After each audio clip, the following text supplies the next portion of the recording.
This is CHSR 97.9 FM here in Fredericton, New Brunswick, Canada. This is Python's Paradise, your film and music show. This is your host, Greg Gilbert, a.k.a. the Python Hyena. And folks, I had Jim Valente on the show last October talking about Blood Passions 1 and Blood Passions 2. And here he is back for a second time to talk about his third book. Yes, he is doing a trilogy, and we anxiously await that. How do you do, Jim? Good evening. Thanks for having me back. Oh, it's fantastic to have you back. And yes, you've gotten quite a bit of attention for these books. Well, after dealing with shit like the Twilight movies and whatnot, we need some good vampire tales out there. And as I said to you in your last interview, you're a thinking writer, and that's just something I'm not seeing out of some of these vampire stories today. Well, even Bram Stoker didn't think it through. There's some faults in his story too that I've come across. But I don't like to fault people who aren't around to defend themselves. So it was a big fault in the way he wrote it. He used the living dead atmosphere. So when he bit somebody, they died and came back as a vampire. But yet, when he wanted to turn the woman he loved into a vampire, he didn't do it that way. He was doing like almost a blood transfusion with each other. In other words, he would bite her and take some of her blood, and she would bite him and take some of his blood. And I said to myself, when I read that or saw that, I said, wait a minute. There's a contradiction here, you know? Mm-hmm. So there's a flaw in that, but it's fantasy, so you got to let it go. Yeah. And I like the fact that Dracula was the only vampire in that story. The way that, like you mentioned, Twilight, and then there's the television stuff that was being done, and they got 3 or 4 vampires running around. I mean, the most I get to is 2 vampires at the same time. Because a lot of readers, with all due respect, too big of a cast is not comfortable for them. Mm-hmm. In a movie, it's okay, but then even in a movie, you can get confused. So you keep it down to a nice minimum of the cast of characters, so that they can follow the story without any problems whatsoever. Yeah. What do you think of the whole Twilight thing and the sparkly vampires and shirtless werewolves? I have to admit, I never really saw any of the movies. I never read any of the books, but I talked to people who did. And that's funny because the people I talked to, nobody liked it. Yet, it was very successful, but she did aim it at teenagers. Mm-hmm. Her first book was a high school girl who fell in love with a vampire who, twinkles during the daylight. I heard about that. I'm like, what? A twinkling vampire? Yeah. Because I grew up, I'm an older gentleman. I grew up with Dracula. And actually, I grew up with Nosferatu, who was a monster of a monster. He wasn't even good looking. No. I mean, you'd turn away from him. It was like, oh, my God, he's hideous. Mm-hmm. Of course, Hollywood turned it into, they got Bela Lugosi to play him, and they made him handsome. So well, I kind of like that, though, because I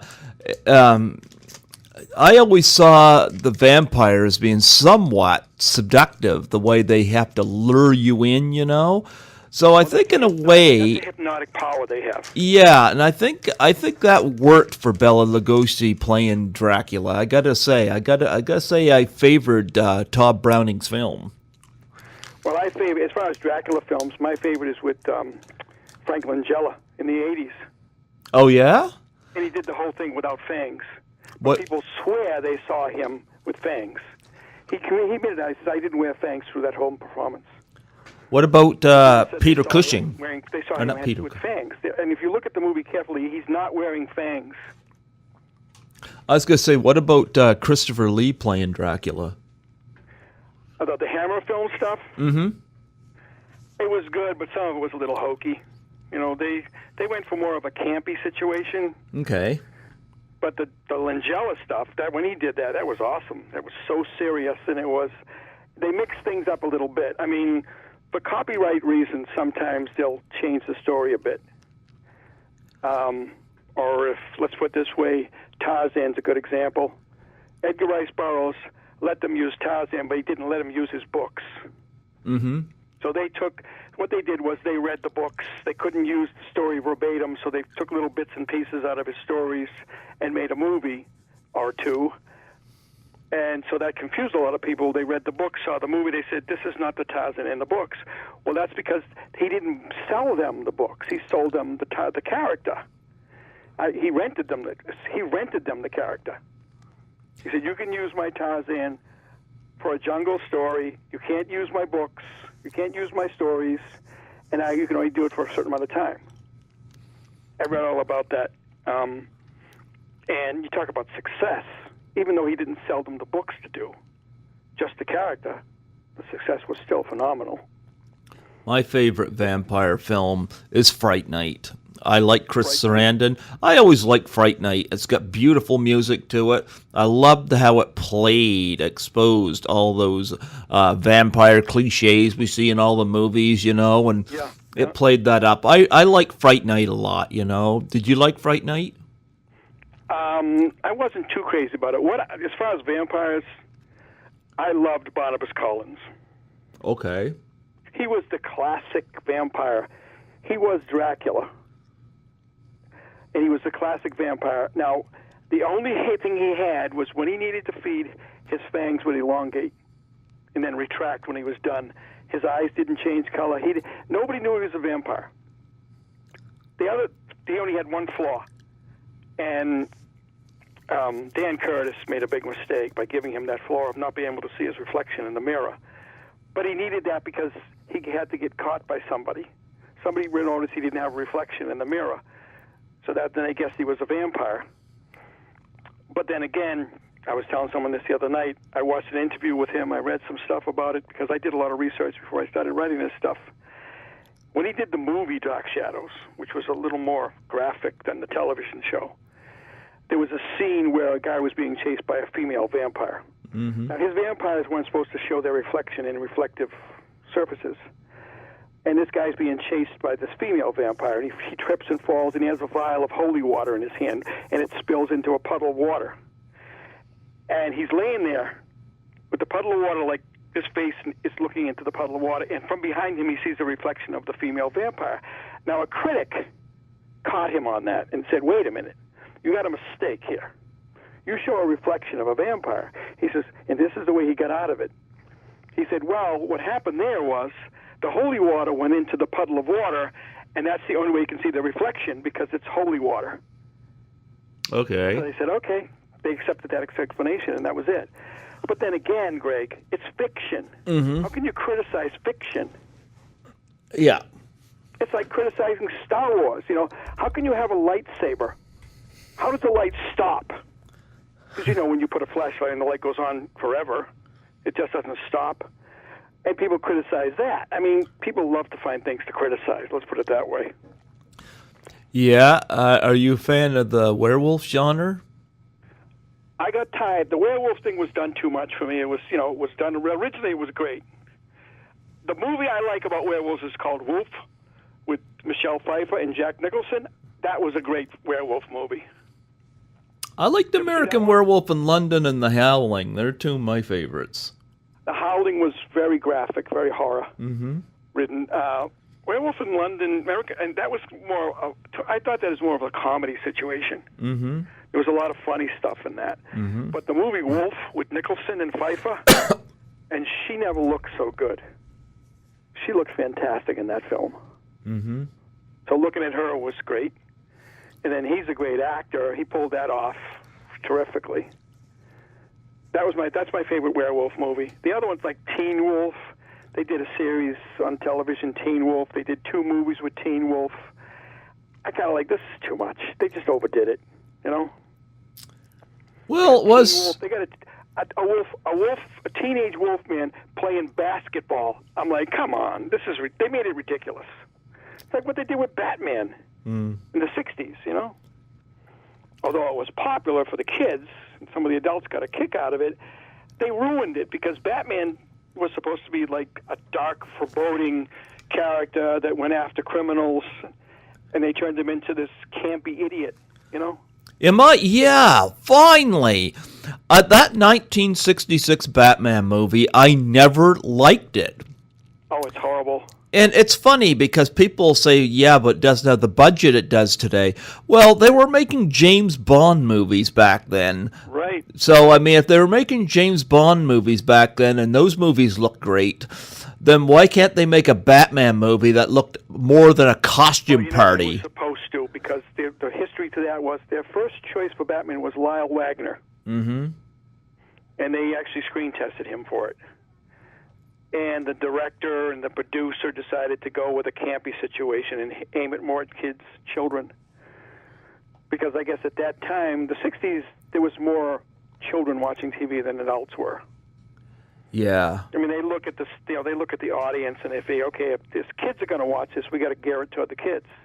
I mean, the comic book of Batman came out, back in the late 30s, and he was a foreboding. He even carried a gun for a while. Oh. But because the sales were dropping, they brought in Robin to bring in the teenagers to read the comic books. I mean, they do things for the almighty dollar, not so much for the entertainment of it or the art of it. It's not done for art. It's the difference between jazz music and pop music. Jazz musicians do it for the music, for the art of it. Pop people do it for the money. Mm-hmm.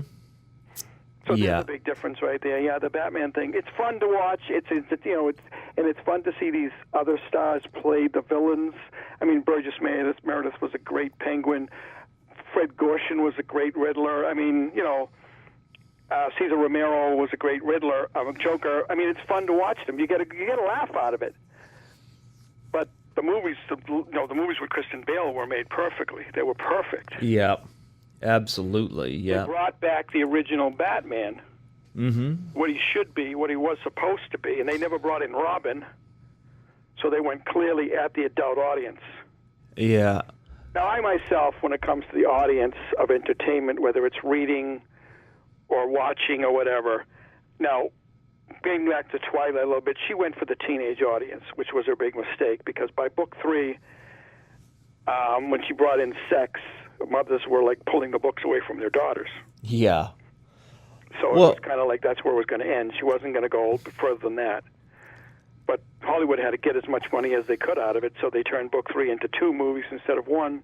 And everybody wanted to see how it would end. So, curiosity drives people to spend money. You know that, Greg. Yeah, I saw the first 2 Twilights, and wasn't really impressed. I didn't mind the second one so much, New Moon, but again, not great either. But I wasn't impressed. But here's one thing I heard about the end of Breaking Dawn Part 2 that really makes me not want to see it, is that the shirtless werewolf character. Now, I haven't seen the movie, so I'm just going by what I've heard online. Goes after romantically this. I don't know whether it's the daughter of the Bella character, whatever, the sparkly vampire teenage girl character. Elizabeth Foy, I think, played the part. She's going to be in the new Nutcracker movie. But it's like, really? I mean, there's something wrong with that whole underage thing. And that's, especially with the way you hear Corey Feldman talk today, the whole pedophile thing. It's running a little rampant. I think they might want to avoid touching these subjects in these movies. Yeah. Well, yeah. I'll tell you one thing. She got very lucky. Timing was right. She had the right marketing going on, and she grabbed the teenage audience. Yeah. It was all about a high school girl, and high school kids don't outside of Shakespeare, they don't get to read a lot of like sexually orientated stuff. No. I mean, my son's an English teacher. He teaches literature. He teaches Shakespeare. And the one thing I advised him to do when he started out was make sure you tell these students that Shakespeare is considered X-rated stuff. Then they're going to want to read it, and it worked. Oh, okay. When he told them, he says, "We're going to indulge into Shakespeare." Now, I want to tell you this because they tried to ban Shakespeare from high school teaching. Mm-hmm. Because his stories are pretty lucid. Yep. I mean, there's everything in his stories that should be X-rated. You know, I mean, and he told me, he says, these stories are considered X-rated stories. It's And the fun. kids were like, It's funny you mention that. It's funny you mention that because I hear a lot of these like idiot places like Movie Guide. They push this Christian agenda, and although I have the same, I come from a Christian household, but they're pushing for movies to be more Christian friendly, you know, but yet they don't want sex, violence, profanity, and nudity in films. But yet you look at the Bible, how X-rated is that? There's your next X-rated literature. Yeah. I mean, I'm sorry, but when David sees Bathsheba, he sees a naked woman, regardless whether Ted Bear and his band of assholes want to accept that or not.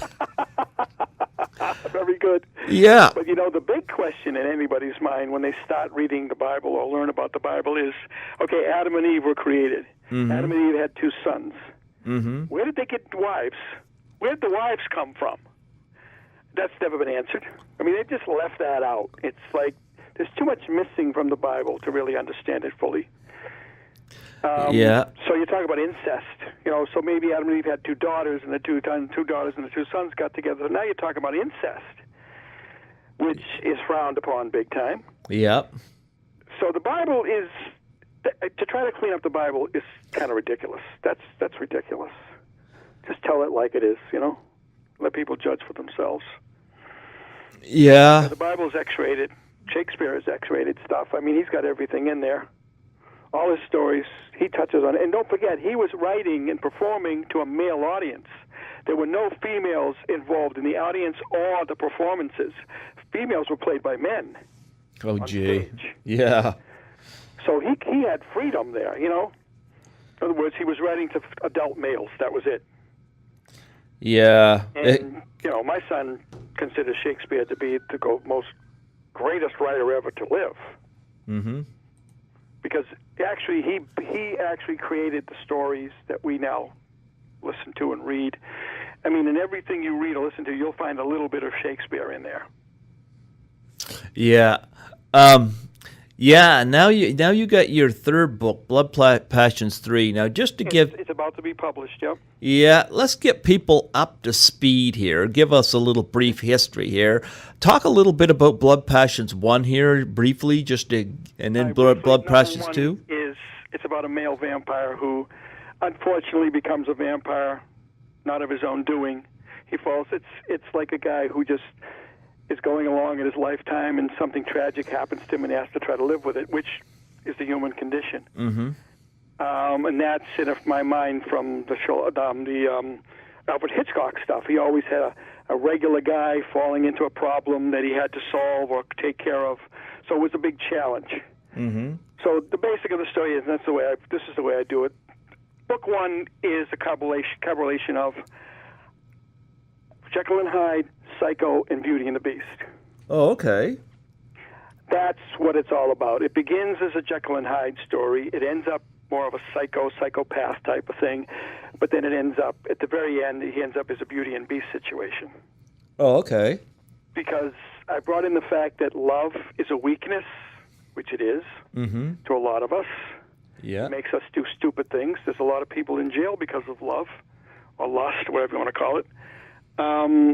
So when he falls in love, he gets weak, and that weak enough to destroy him. Now his counterpart, his other personality, who's a vampire, fights against that. They argue. Mentally, they argue with each other, which is what my readers love. They love the fact that he had conversations going on inside his head with this other personality that was inside him, like Jekyll and Hyde. Yeah. So when this other personality realized that if he falls in love, it'll weaken them, which I do show in the book that he does get physically weak because of it, and they could be destroyed. I just use love as a weakness, and I know everybody somewhere in their lifetime, love has weakened them to the point of doing something they really didn't want to do or shouldn't have done. Yeah. For the love of something or someone. I mean, for the love of money, people will kill people. I mean, it's, I hate to say it that way, but love can be a weakness. So that was the big weakness of my character, was him falling in love, and being in the story Beauty and the Beast. And I thought of King Kong, the original King Kong. The last line in the original King Kong, where the guy says it wasn't the airplanes that killed the beast, it was Beauty killed the beast. Mm-hmm. What he meant was it was the love of Beauty that killed him. So I went with that. He falls in love, and it destroys him. Yeah. Now, book 2 happens 7 years later for 2 reasons, which I really don't want to give away, but there's 2 good reasons why it took 7 years between the 2 books, the 2 stories. Because certain things had to happen, and it took 7 years for them to happen. And that goes on to tell another story where the original character comes back in a different way. There's new cast members. It's a female cast, more or less. It's focusing in on women dealing with being vampires. And actually, when I was promoting that to people in the publisher, they thought it was a great idea that I had. Now, I brought in 2 vampires. One was young, one was older, and they were both women.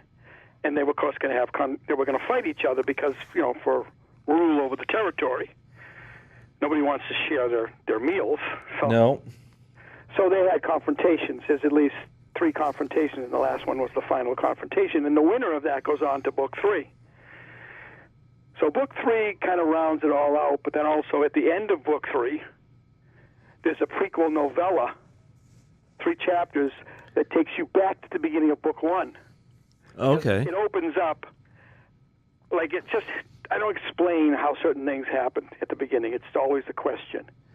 And I decided to give the reader the answer to how it all got started. So at the end of book, and I told my publisher at the time, I said, I'm going to write a prequel novella. It's too short for its own publication. I want to put it at the end. He said, yeah. So in other words, you finish reading book 3, the story of book 3, and then you turn the page and it says bonus novella, Inception, which means the beginning. So there's 3 chapters of a beginning of the story, and the character is more like an Indiana Jones type of character that goes through this adventure. And I can't, and I apologize to the reader that I can't explain how I got the information. Mm-hmm. Yeah. And I don't even name, and I think I took the liberty of not giving the character a name because H.G. Wells, when he wrote the Time Machine, mm-hmm.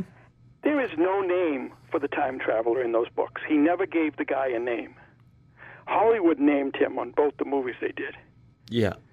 That's weird. I mean, I found that out. I'm like, well, that is so cool. He just called him the time traveler in the books. Yeah. So I wrote the novella, the prequel novella, giving this adventurer who stumbles upon what happened, no name. He doesn't have a name. I said, if Wells can do it, I can do it. Yeah. So, and also in book 1 and 2 and 3, my female main character is writing her own book. So I'm writing 2 books at the same time. I'm writing her story, which I'm writing the story about her, and she's writing a story about another vampire. But it's totally different from my story. And my readers say to me, how do you do that? How are you writing two stories at the same time? I says, please don't ask. Because then I go back and forth. In other words, the character sits down at the laptop and starts writing their book, and I give you what they're writing. And then it goes back to what they're doing in their lifetime. Okay. And they named it. They have a title for their book and everything. And they hope. And in book 3, she's going to finish the book and get it published. And it's called. The title has vampire in it, but spelled with a Y instead of an I at the end after the P. Oh, okay. So it differentiates between the 2 stories, and her story is a lot different than my story, but I'm writing both of them.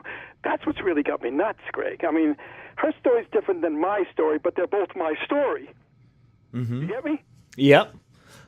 What I found... Readers they had faith, like, oh my God, this is like getting 2 books in one. And here's the weird part. Book 3 is actually 3 books. You're getting the story of my character, you're getting the character's story, and you're getting a prequel novella. Yeah. So you're getting 3 books in one book called Book 3. Mm-hmm. One, I love the play. I love the play on words and stuff. one of the things I found fascinated with you when I spoke to you last time is that you had a hard time writing from a female perspective, and you went to you went to cast. Yeah, and I love what you did. You went to another female. Three of them. I had three of them. Yeah. Okay. I had three women being beta readers, which means they read the stuff as I write it. More or less, I send them a chapter as soon as the chapter's done. And I told them at the very beginning, I said, listen, you got to monitor me this on, and you got to be honest. You got to be painfully honest with me. If it sounds like two women are speaking or acting like two men, you got to let me know. Yes. And not once through the whole 182 pages did they come back and say to me, you're wrong. A woman would not say that. A woman would not do that. I was right. They never told me that I was wrong. And these women there were three women aging from, let me see, there was my sister who's my age, a little older than me. There was a woman that was in her 40s, and there was another woman that was in her 30s. So they were my beta readers. They also did, and in book two, they also did reviews in the book. Mm-hmm. Yeah, I mean, I knew I needed that. I mean, even though it's fiction, Greg, how can a guy write for women and be believable, Exactly. Well, I think, and a lot of authors probably would not humble themselves to do that. I love the fact that you had the insight to be able to say, hey, I want to do this right. And I love that. I don't hear a lot about that, and I like the fact that you went that route. Well, I don't like to insult anybody's intelligence, first of all. Mm-hmm. Okay, I'm not trying to do that, and I don't want to do that. So for me to write in from the mind of a woman, I need a woman's advice.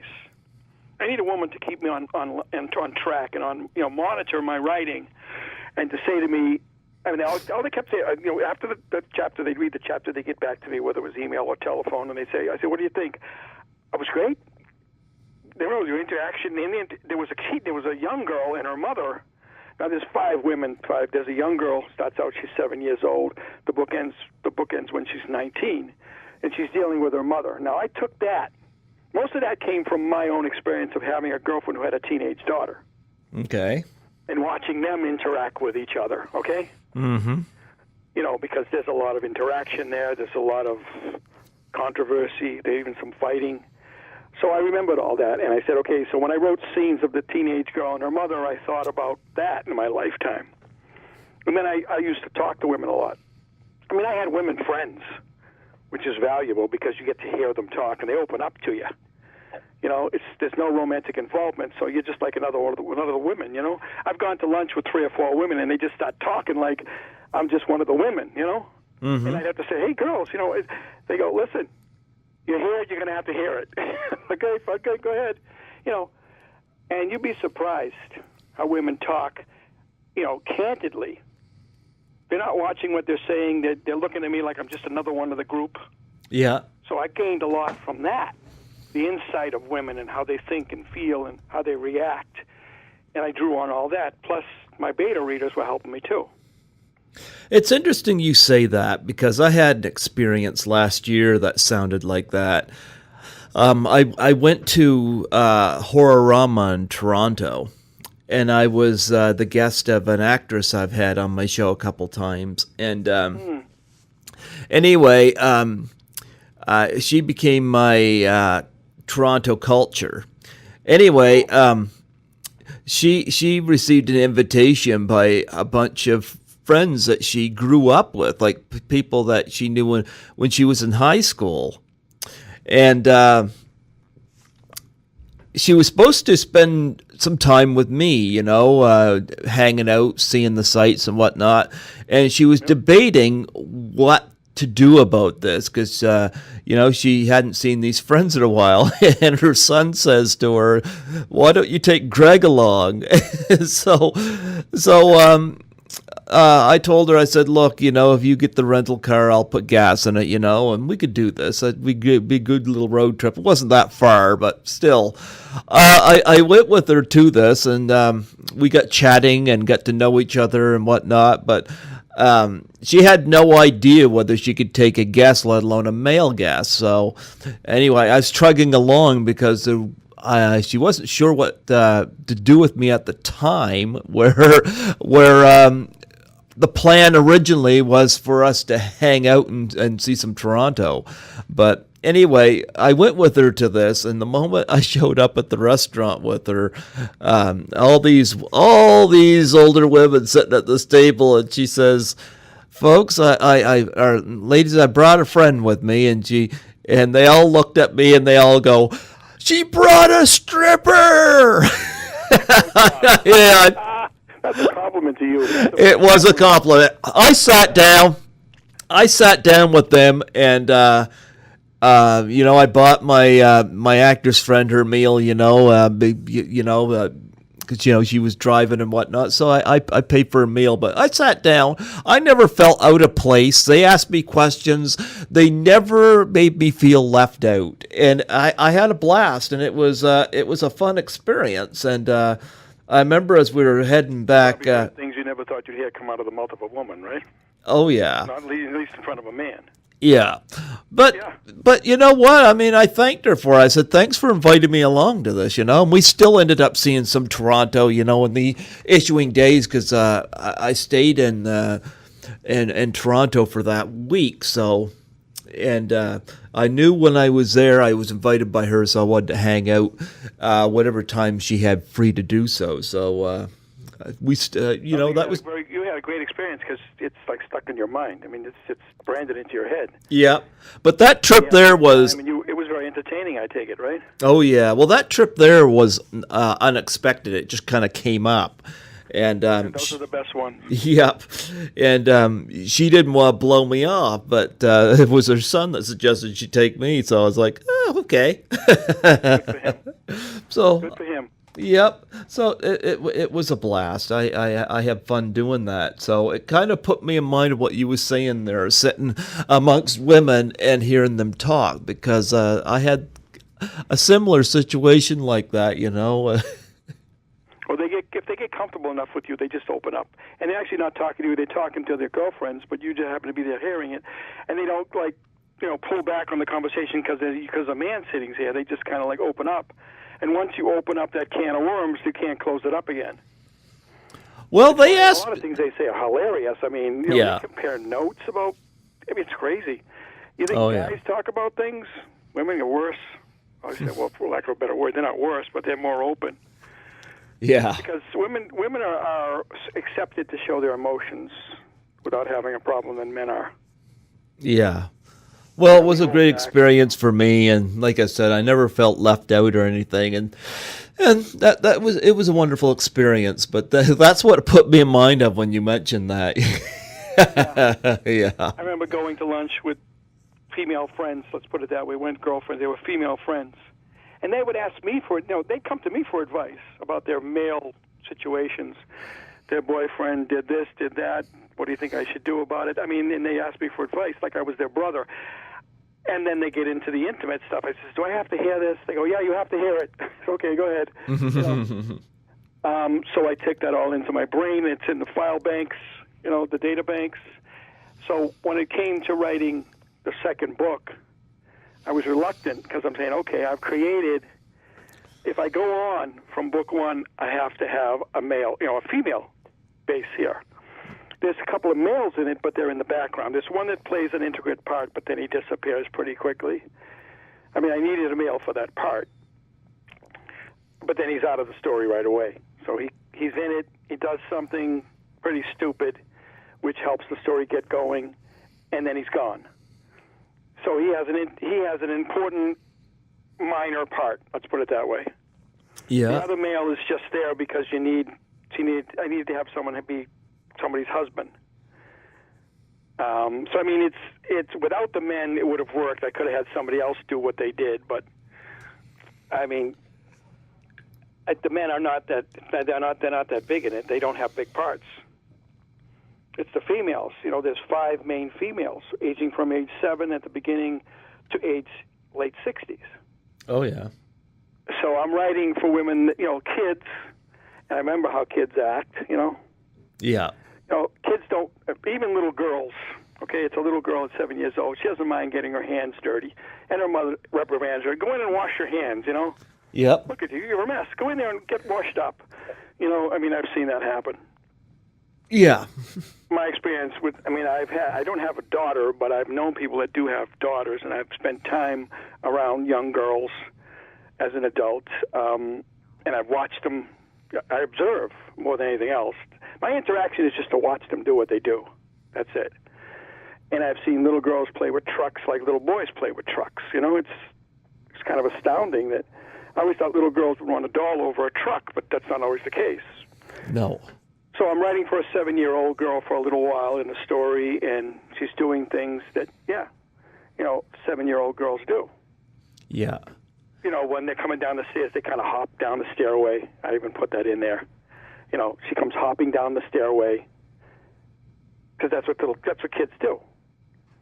And you have to reprimand them. They come, don't do that. It's loud. It sounds really loud, so you just make them stop doing it. And they run around a lot, because my mother used to yell at us for running around the house when we were kids. Well, so I had to draw on all that stuff, Greg. Well, talk about book 3. You're about to publish Blood Passions 3. Okay, book 3 focuses in on the coming of ages of my character, of the female character that came out of book 2. Okay. And it begins when she's 20. She's single. She's in almost the same situation as the character from the first book, and she's a virginal girl.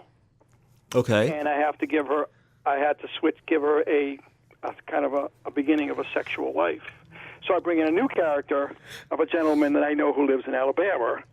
He asked me, he goes, can I be in one of your books? I says, yeah, but I'm going to change you a little bit.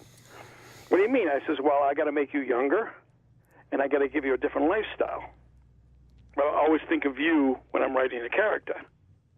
And he was like blown away. He's going nuts right now. The book's coming out. He's like, I'm in a book. Yeah, I use his name. I don't have him in Alabama. He lives in Alabama now, but he actually grew up in Georgia. Okay. So my character is younger than him. I went a different path in life. Ended up in New England for reasons that are in the book, and met the character that, my main character, and they get together, and she falls in love with him. And her first sexual encounter is with him. And I have to think back, of my experiences and bring that in. And that sex scene now, here's the tough part. I'm about to write a sex scene, too, in book 4, which I'm writing now. And I don't like to make them crass. I mean, you can write a really good sex scene if you want to be, like, verbose and crass about it, like pornography. I don't want to do that, though. I mean, I've written a few already, but they were pretty quick, and I didn't use much description. But that scene in book 3, had to have a little more description than the ones I've written before. So you got to really think about it. It's like you don't want to sound crass or vulgar. You want it to be as nice as possible. That's why a lot of people have problems, having to talk with their children, because you're trying to do it in a teddy bear situation sort of way, Yeah. What I'm writing, I'm hoping that a 14-year-old can read without it being a bother. Okay. Because the first sex scene I did in Blood Passion was the sex scene between a married couple that had been married for 13 or 14 years, which wasn't too explicit, wasn't too descriptive, but they are married people, okay, which I figured is more acceptable to anybody. Mm-hmm. But this scene is two unmarried people, and she actually seduces him because the urge just comes over her too strongly because she's so much in love with this guy. She just wants him to be her first. So, and she's coached by an element that I brought into book 2. She's coached by a person that died as a ghost. The ghost coaches her on how to do it, how to go about it, which was really the interesting part. Because when she finally does it, it's kind of quick. So she seduces him. He's in bed sleeping, and she creeps into his bedroom and slides in beside him, and he's half asleep, and he just goes with it, Yeah. And in the morning, he realizes what he did, which happens, But anyway, that was a little rough. And I'm also up against it now to write another one, another sex scene in book 4. Okay. And I just was working on that the other day, and the characters, like I said, she's writing her own book, okay? So every once in a while, I'll break off from my story and have her write her story, which I'm writing both, which keeps my brain is kind of whirling around because of that. I'm writing mine, she's writing hers, but I'm writing both of them. Can you grasp that? Yeah. And people look at me and go, how can you do that? I says, I'm two different people, Anyway, she's at a part in her story where her characters, which is a human female and a vampire who are in love with each other, are going to have sex for the first time with each other. So I'm reluctant to write it. I'm like, oh, God, I'm a little embarrassed. I want to do it in a classy way. I don't want to offend anybody. Mm-hmm. I don't want to do it. I want to write it because that it's going to happen, that it happens. I don't want to write it and just, breeze over it. I want to have a little description there.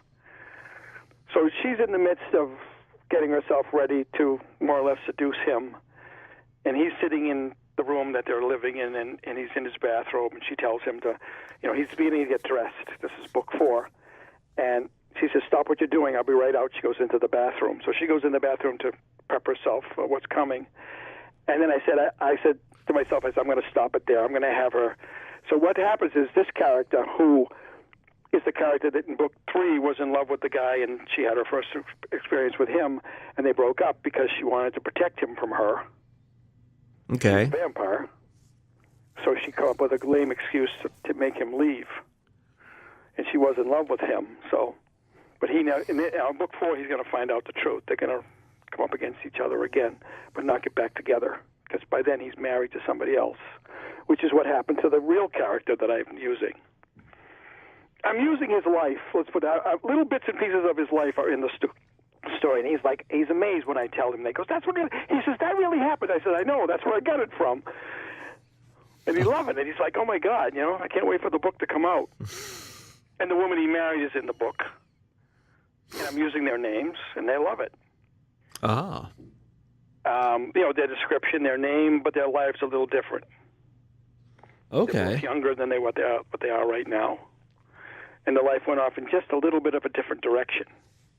Okay. Which means there's no problem with that. They're still fictional characters. I told his name is Shane. He's in Alabama. He lives in Alabama. I said, Shane, you're going to have to introduce yourself now as the real Shane, not the fictional one. And he's laughing. He's like, oh, my God, that's going to be so fun. I said, yeah, there's a fictional Shane in Blood Passion, and there's a real Shane that it was based on. You're asking me a question I hope somebody asks me someday on a talk show, okay? Okay. Who's this character of Shane, and where'd it come from?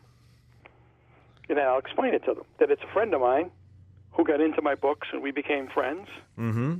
And he asked me if he could be a character in the book, and I came up with an idea for him to be a character. And he was, blown away. He's even more... that was 2 years ago. Now the book's coming out. Should be out in a month or two. He's, chomping at the bit to get his hands on it. Because he's... he has this idea that he's become famous. I says, well, don't go with that because, you may not be famous. But if it comes to that, you're going to have to tell people that you're the real Shane. Yeah. And he laughs like you do. In this book 4, when it came to writing the sex scene, I backed off. I made her back off, the writer. She pulls away from writing it because she starts thinking about Shane and how she loved him and misses him.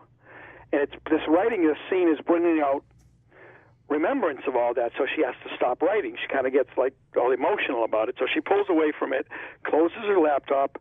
She's living in a bed and breakfast, okay? Mm-hmm. She's away from the original place that she was living in for reasons that are in book 3. So she's more or less living incognito. You're going to do stuff like that. Eventually, you're going to be on the run. So, but she wants to finish this novel that she started. So she pulls back from it. She closes the laptop. She gets up from the desk in her room. She goes over to the window. She sees that it's an overcast day, so she can go outside for a while. So she wants to go outside to clear her head so she can get back to writing. And that was my excuse for stopping right there. So I used her to stop it. But I will get back to it. And I love doing that because what I'm feeling inside about writing it, I gave it to her. I gave her that same type of feeling, which stopped her from doing it. Yeah. So, I draw from from within myself.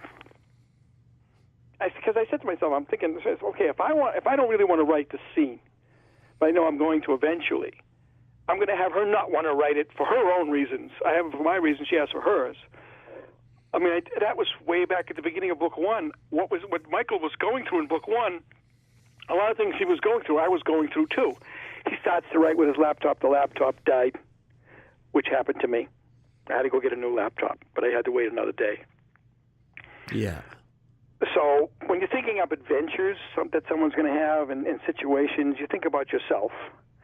And you say, okay, what happens to me should happen to my character to a certain point, but then I'll go further with the character than myself. That's where fiction comes in. That's where the fantasy plays into it. You can go further.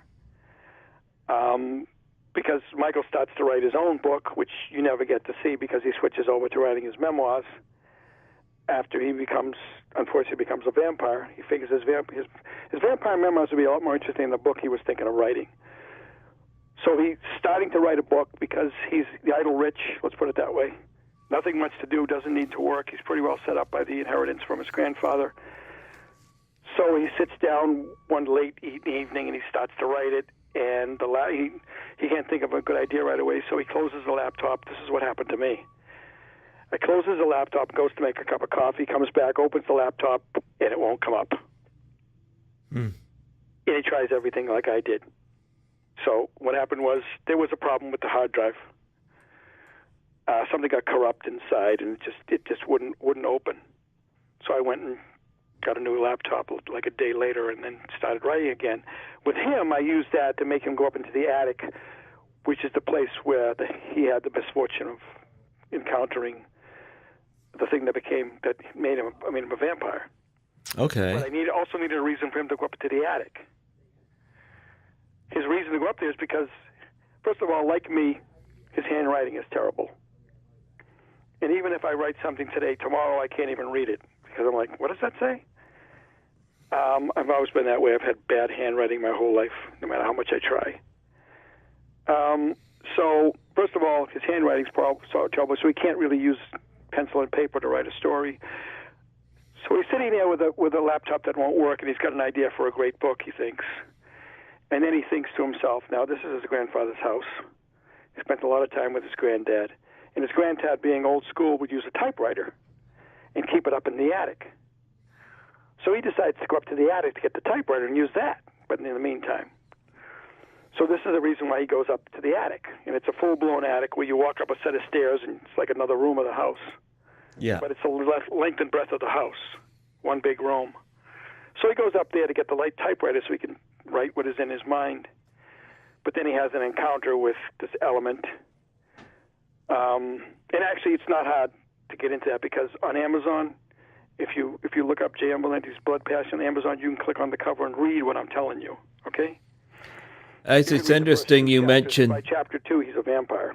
It's interesting you mentioned the attic being like another room in the house. I'm kind of picturing like in The Exorcist, where Ellen Burstyn hears the noise up in the attic and she pulls those stairs down and she goes up with the candle to see what it is, And this is a full-blown staircase that goes up to the attic, like in the television show Charmed. Okay, I never really got into that. Well, they go up a staircase and open a door, and they're in the attic, and you can walk around like it's another room of the house. It's another floor in the house. I mean, there were houses that were built that way. Okay. Attics were not always just crawl spaces or place to store stuff. They were actually another floor in the house. It was a 3-story house. The top floor was called the attic. Okay. Flowers in the Attic, the movie, the book. These children live up in the attic. Okay. It's a staircase that goes up to the attic. It's not a full-down staircase. It's a full-blown staircase that goes up into the attic. Like okay. Floor of the house. All right. I never knew that before. Yeah. Okay. A lot of the older, and this is an old house. We're talking a house that was built in the 1940s. Okay. An old Victorian house from the 1940s.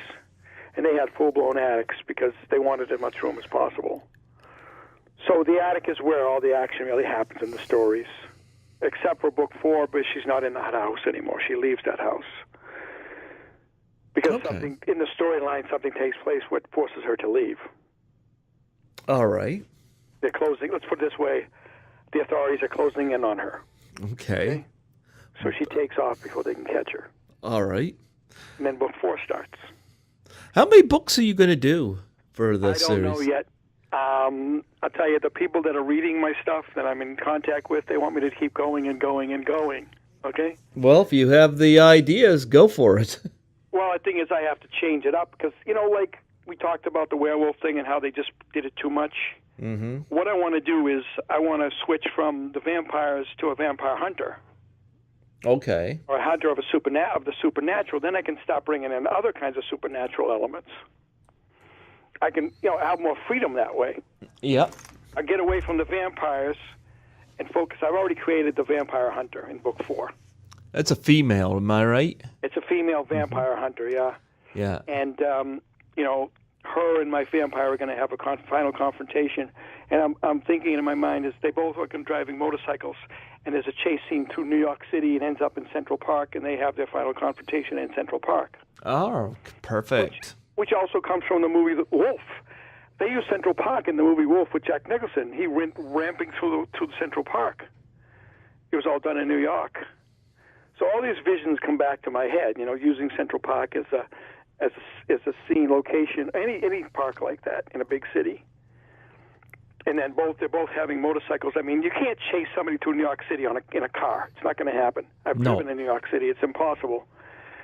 But on a bicycle or a motorcycle, you can get through traffic. You can drive up on the sidewalk, go through alleyways. So it's got to be motorcycles. It can't be cars. Okay, this is why I call you a thinking writer. Right. So if I'm going to have a chase scene in New York City, I said to myself, it's going to have to be 2 motorcycles. I've already got my vampire hunter. She drives around in a large Electro-Guide Harley Davidson. And my vampire will eventually obtain a red Honda Shadow, which looks like a Harley Davidson. And then they chase. There's a chase scene, which will be the climax of the story. I know we had a conversation, again, this is why I like you as a writer, where I asked you if you were going to incorporate werewolves into your story, and you said, well, where this story is located, there are no wolves. And I like how you think about stuff like that, whereas somebody else wouldn't care enough to do that. Well, in this, again, I mentioned the movie Wolf. Okay, He gets bitten by a wolf, but it's up in Vermont. He lives in New York City, works in New York City, but he has to go up to Vermont to interview. He works for a publisher, and he has to go up to Vermont to interview a publisher that they're going to publish his book. So he drives up through Vermont, and his car breaks down, and he gets bit by a wolf. Now, Vermont does have wolves, but Connecticut doesn't. So I'm saying to myself, I wanted to bring in something like that. And I says, okay, what is Connecticut? Connecticut has the same thing I have. We have skunks, squirrels, raccoons. I said, okay, I'm going to use raccoons. And here's another, this is weird. I run into all these serendipity things in my life. It really makes my brain funny. Mm-hmm. I got into, because I have some friends now in Alabama, and I'm planning to go down there, as you know, at the end of May. I was watching the show just to get some reference, Heart of Dixie, on Amazon Prime. Okay. Netflix, actually, just to get an idea of what Alabama's like. This show is based on a fictional city that's near Mobile, Alabama. But here's the thing. They only went 4 seasons, the show. It was pretty good for what it was. In the third season, there's these 3 brothers that sing country music, and they write a song about a were-raccoon. Okay. And this is after I wrote book 3. I'm watching this program going, oh, my God. They're writing a song and talking about a raccoon that's a vampire. And that's what I did in book 3. I created a vampire raccoon. I mean, what's the odds of me picking a show to watch? And that happens. Yeah. It blew my mind, Greg. I'm like, oh, my God, what's going on here? somebody reading my mind?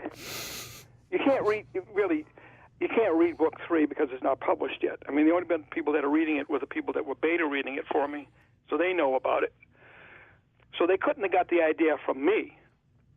Somewhere along the line, one of their writers, wrote a script where these 3 country singing brothers come up with a song about a werewolf raccoon, a were-raccoon. And Greg, I'm telling you, I'm sitting there watching this episode going, and it's blowing my mind. I said, oh my God. You know, I didn't copy them, they didn't copy me. It's just a serendipity, you know? Not even coincidence, it's serendipity. Yep. I can't think about it too much because it makes me nuts. Yeah. What is the odds of that happening? That's got to be 1,000,000,000 to 1 that I would happen upon a show that would do that. Yeah, I could just imagine, too, if it was a were-skunk. Oh, I know. It would bite. And the raccoon is created in a way that, yeah, it's feasible that it could have happened that way. I mean, they're infected the same way that Michael was. Well, raccoons can be rabid, and when they're rabid, they're vicious, so it's not that far-fetched. Some of them can be pretty big. Yeah, I see every once in a while a big one around here, but they're pretty average size around here, but we do have our share of raccoons. I know because I see them laying all over the road. Yeah, I know. Yeah. Little bandits. Yep. But no, we have them here, and one ran underneath my car one night, and I could not get stopped in time, and I felt bad. Yeah, well, that's not your fault. No. You're just a little too stupid. They're too driven by hunger. Well, this one here ran across the road, and I got stopped, and he got across the road, and I thought, okay, it's safe for me to go. And he runs back, and he's underneath my car, and I hear the thump. Yep. And I'm like, you know what? You were across the road. Why did you run back? I know. Yeah. And then I feel guilty going home. You know why they turned around and came back, right? Yeah. Yeah. But you thank God it wasn't a deer or a moose, please. Well, I haven't encountered a moose. Knock on wood. I hope never to.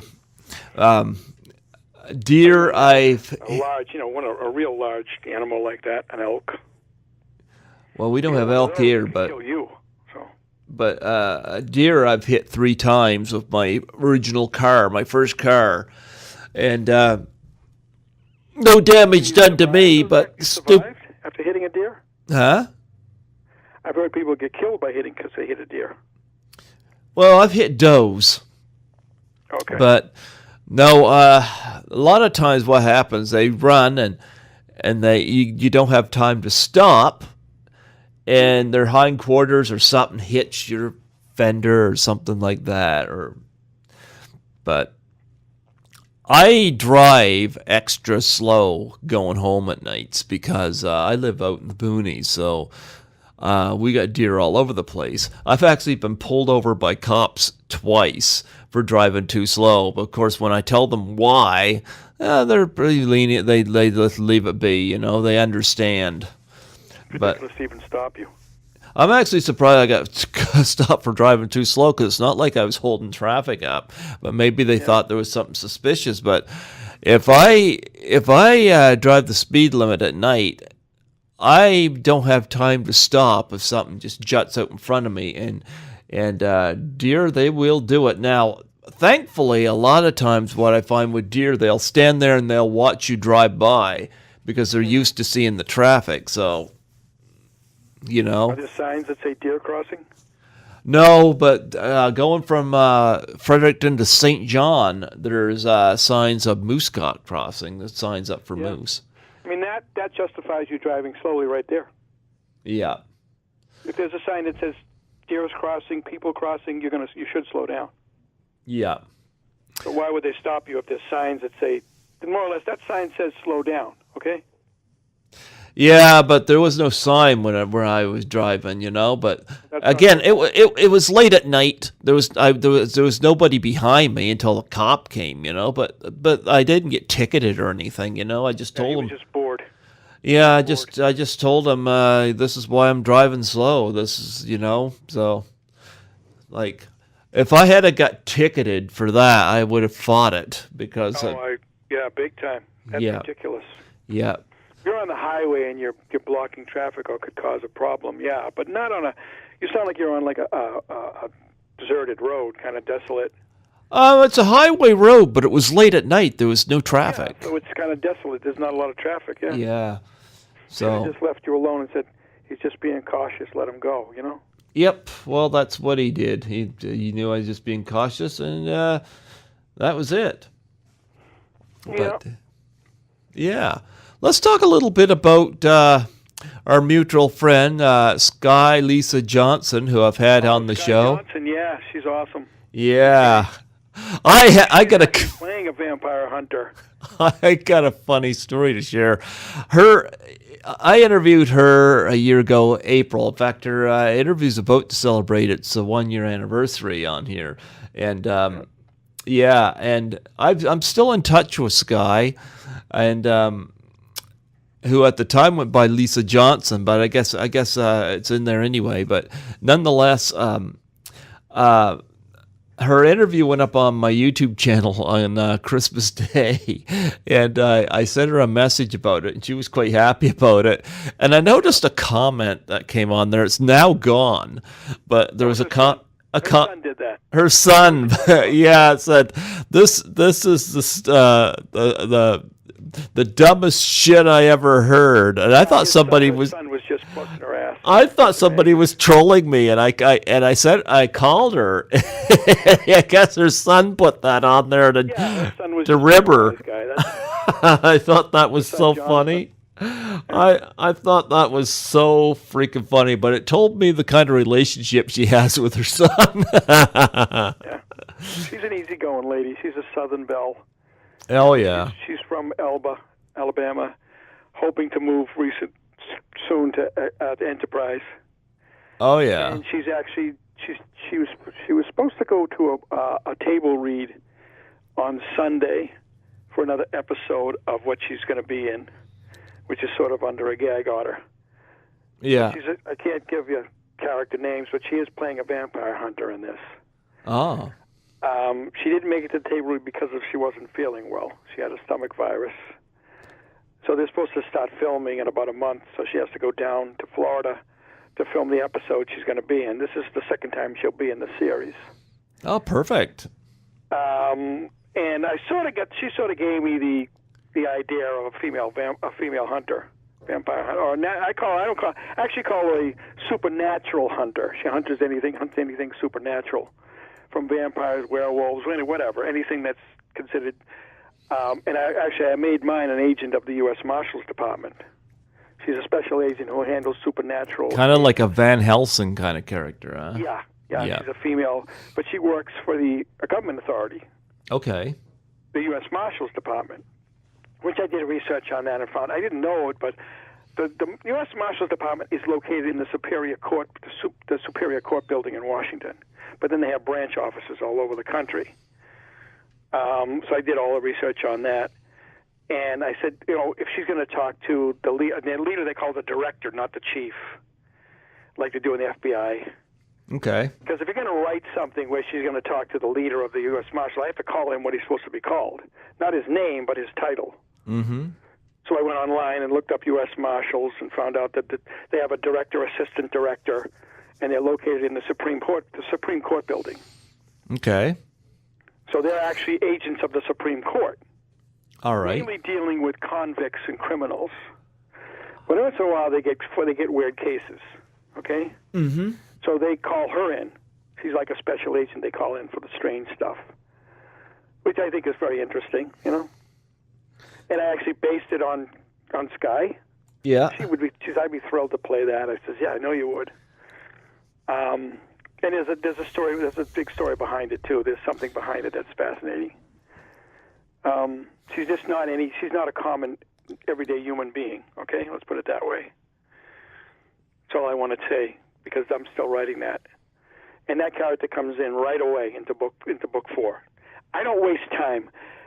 I've been talking to somebody who's interested in doing something with the books on film. Perfect. And we spoke about I spoke to her probably like you. She wasn't an interview. It was just a conversation between us. She wanted to know more about me and the books and how they came to be and all that stuff. And she's really interested. She's very interested in doing something on film.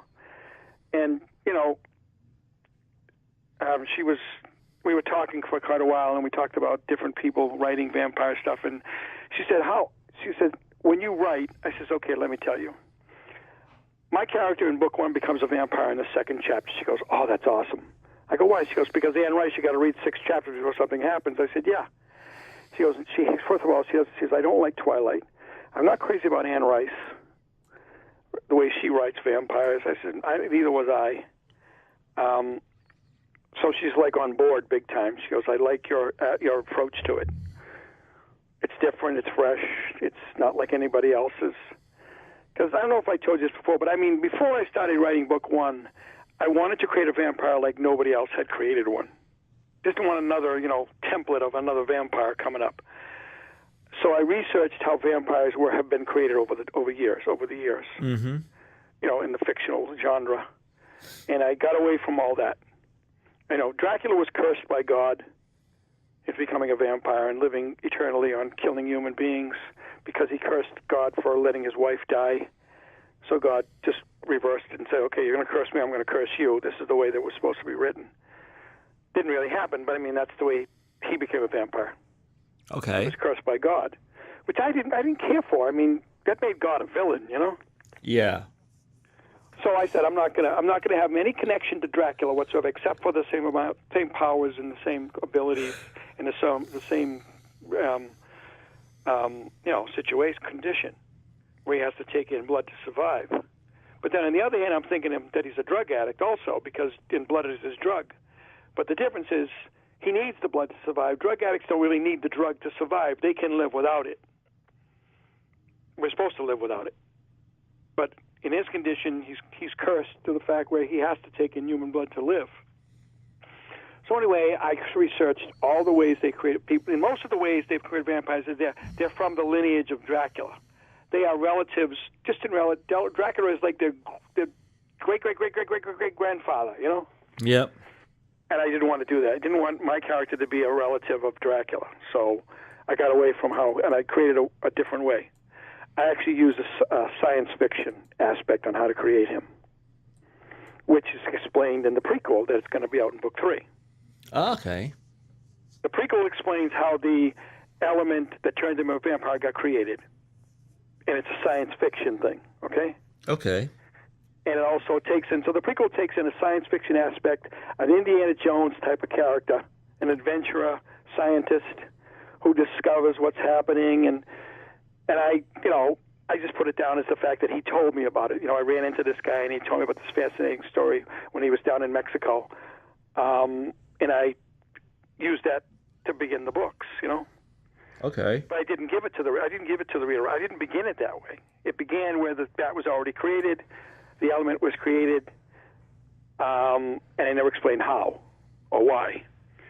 But the 3-chapter prequel explains how. So at the time, the publisher was ready. My publisher that I had originally was ready, willing, and able to publish it because of that. One of the reasons I says it's a marketing strategy where if you pick up book 3 and you read it, and then you read the prequel, you're going to want to read book 1. Yeah. So it brings you full circle of the 3 books. So if you know nothing about book 1 and you read this 3-chapter prequel, you're going to be like, "Oh my God, I got to find out what happened." Because the prequel ends with the word the beginning, and then it states, continued in Blood Passion book 1, which means if you didn't read it yet, you need to go back and read it. Yeah. And the publisher liked it because it's a marketing strategy. Yep. It's not so much a sneaky strategy. It's just a way to get people more interested in reading the other parts of the story. Yeah. Because people come in, in book 3, and then they read it and they walk away thinking that's it. But this kind of interests them in reading the books before it. You would hope it really that makes them question in their mind, what actually happened here, You would hope that they had already done it. I all through the books, after book 1, I reference things that happened in the books prior to them. But I don't give you enough to let you know. Really, you'd have to go back and read it to get the details. it's like a little blurb, Yep. Telling me mention a fact, something that took place in the book before, and then the story just continues. And then you're thinking to yourself, okay, so what did happen? So let me go back and read it, Yep. And like I said, it's just a marketing strategy to get people more interested in reading the whole saga. Talk about the prospects of this becoming a film. Well, I can talk about it because I haven't signed any non-disclosure agreements yet. I'm supposed to. Well, you don't have to talk about anything that you shouldn't, but just give us a little general outline. Well, the person I spoke to is very interested in doing something with it. Mm-hmm. And the last thing she said to me on the phone was that she was going to get together with her team and see what they come up with. And when I said, what do you think? She goes, first of all, I know it's in Connecticut, Mystic, Connecticut. I said, yes. She goes, and I love Connecticut. And I've been to Mystic, and I love Mystic, Connecticut. I'd love to film something up there. Okay. I said, really? She goes, yeah. She goes, I love the state of Connecticut. I want to do something up there. And this is the great vehicle for me because it's supposed to be up there, although it could be anywhere that has the same elements that the story needs. And I said, film? She goes, well, I'm thinking film, but then I'm also thinking television series. I mean, there's a big difference. First of all, films are done. They come out 2 weeks later, they're gone. Then they go to video or whatever. But a television series could go on for years. Okay. So in other words, a movie comes out, you make what you can on it, and that's it. And you sit back and wait for the DVD to come out and make more money on that, or the release in Europe. But a television series goes on week after week after week, and you're making money week after week after week. So you can actually make more money on a TV series than a movie, and I'm sure it's happened. Yeah. Because a TV series, if you turn to turn a TV series that went for 10 years into a movie, you got to cut out a lot of stuff. Yeah. Because you got to realize that TV series went for 10 years, even half-hour episodes in 10 years, 24 a year. That's a lot of hours. Yeah. There's a lot of money involved, and you have sponsors that are paying every week, every month, or whatever. So she's a producer, so she'll decide which way she can make more money. Then you need a network, and there's so many networks now. It's crazy. I mean, it's no more the three big ones. You have CBS, NBC, ABC. You have Netflix, Amazon, CW, Disney. You got so many networks looking for shows, it's unbelievable. Yes, and somehow you're anxious to involve Sky in this, huh?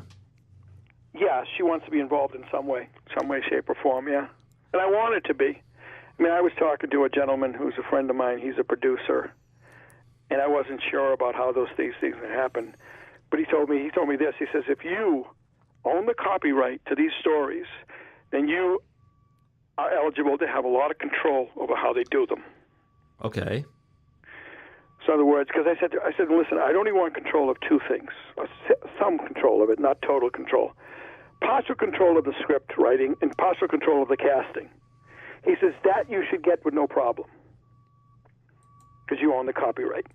They're not buying the copyright for you. They're buying the rights to use your copyright for a certain amount of time. A non-disclosure agreement is the fact that if I sign that with her, what I just told you I can't talk to you about. Okay, yep. So I wouldn't be able to talk about the casting, the locations, the filming, nothing like that. I can talk about my books, of course. Yep. But I haven't seen the document yet. She hasn't sent it to me yet. Probably this week sometime. I'm also waiting for the manuscript to come back for book 3 for me to approve. The cover's already been approved. Oh, yeah. Which I designed. Yeah. So everything to me is kind of like hanging right now. Yeah. And in the meantime, I'm writing book 4. I like your covers. Now, you're obviously a very good drawer as well, huh? Yeah, I'm pretty good with graphics. I have a great imagination. Where do you come up with your ideas? Well, the first book the cover was done by the publisher. And the fact that they used a tree, and it's the fact that in the stories there is a tree that's prominent in the stories for its own reason, and it's in all 3 books. It makes, because it's in the backyard of the house, so it's there. And it's marked in a way that makes the tree special. Mm-hmm. So them having a tree on the cover was fine with me, because I figured that was the tree that I was using. because they had to read it and come up with an idea for the cover. Well, when book 2 was coming out, I asked them if I could design the cover, because I designed that cover also. Okay. And they said, yeah, let's see what you got. So I wanted something that would really visually mock Blood Passion. Without having to read any words on the cover, you'll know it's a Blood Passion book I come up with an Arc of Blood. And the Arc of Blood, if you look at the house that's on the title page, the Arc of Blood is it's like a silhouette of the house. Like the arc would be, the blood arc would be the sky, and then the black part is like a silhouette of the house. Yeah. Because I always wanted to use the house on the cover, but I got away from that idea. But I created this Arc of Blood that has a somewhat looking silhouette of the house. Okay. I want the Arc of Blood to be the graphic design of Blood Passion. I'll always use that from now on. That Arc of Blood will be on the cover. And the new publisher designed the back cover, and they did a great. I love the way they did the back cover. They used the Arc of Blood on the back, too. Yeah. Because I told them, when I was talking about doing it, I says, well, my cover will have an Arc of Blood, which represents it's a graphic representation of Blood Passion.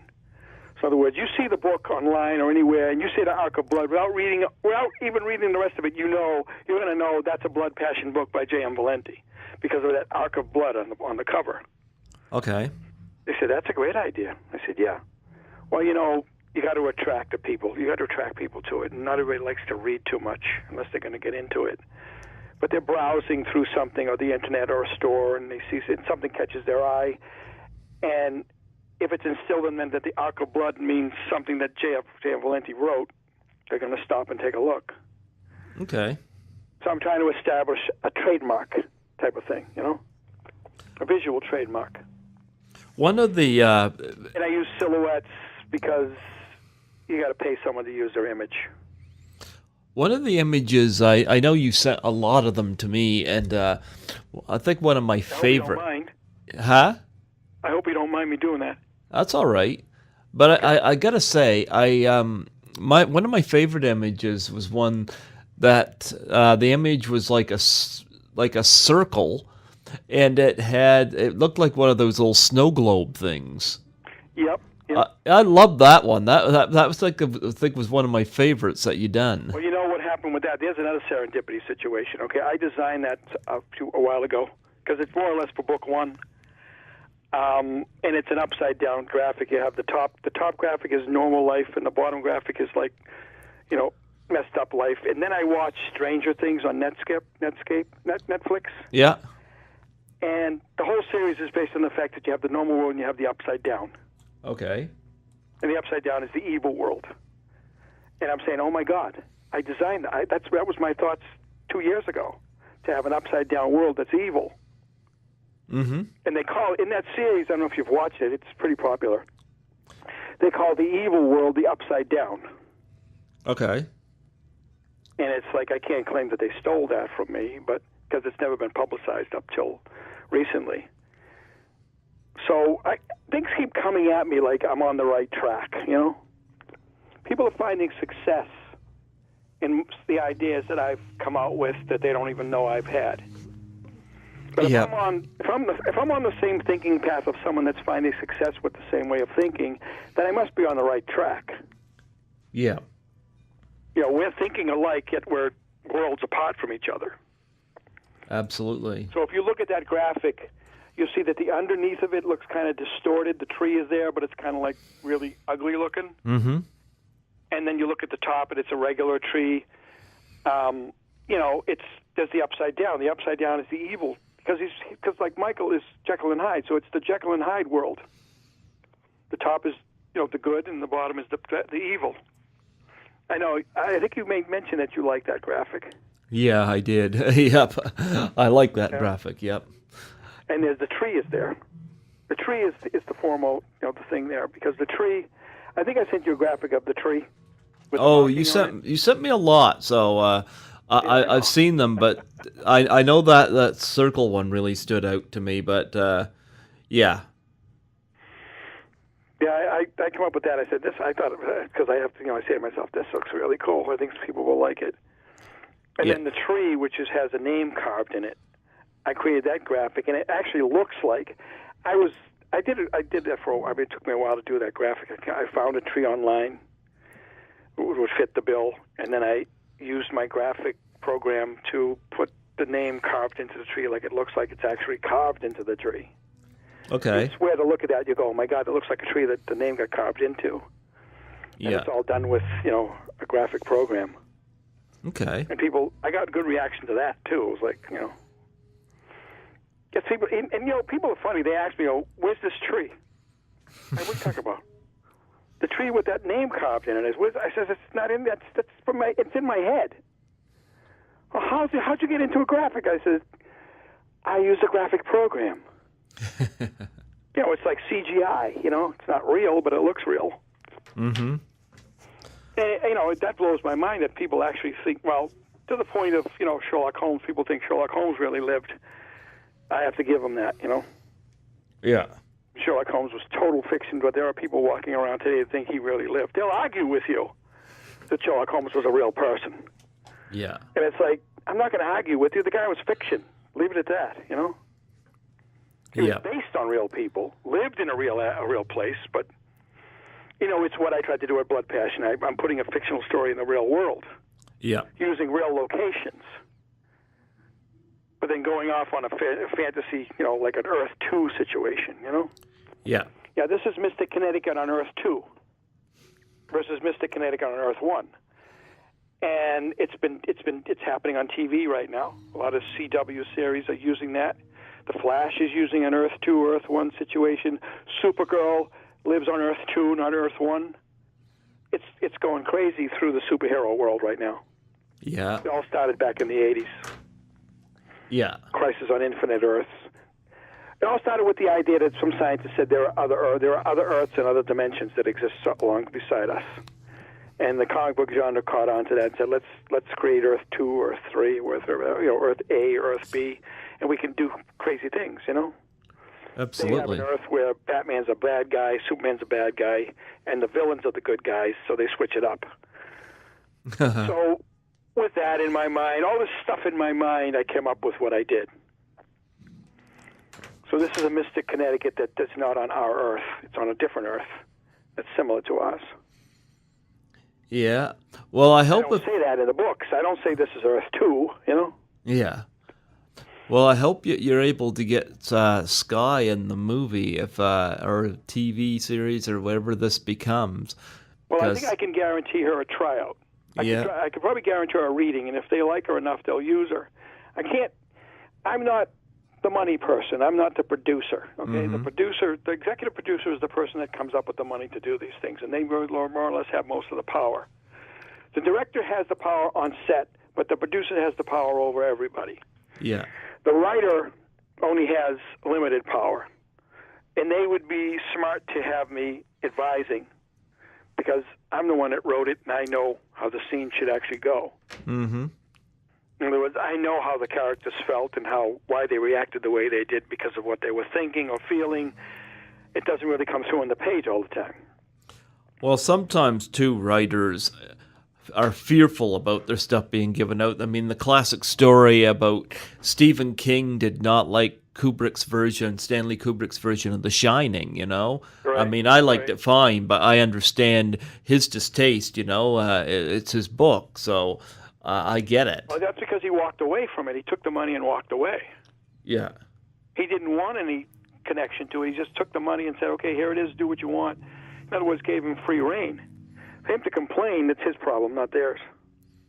Yeah. I wouldn't want that to happen. I mean, I would give them a lot of liberty, yes, but as far as the storyline and the casting, I would want a little input. I'd want some input on that.